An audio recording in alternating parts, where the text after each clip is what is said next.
Oktubre 2024 dihan nagpa-drug test sila Davao City 1st District Representative Paulo Duterte ug PBA Party List Representative Migs Nograles pinaagi sa hair follicle drug test.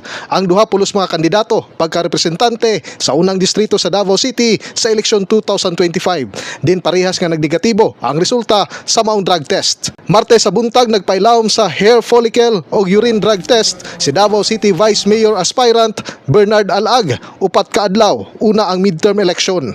We are now driving a city, a local government. Importante na may peace of mind ng ating mga tao na sigurado tayo na hindi user yung ating mga public officials, especially mga elected officials. Nasayran nga nasa usa ka bulan mogawas ang resulta sa hair follicle drug test. Samtang Martes sa hapon lauman ang resulta sa urine drug test. Hinuon gibutyag ni Alag nga ipahibalo dayon ang publiko sa resulta niini.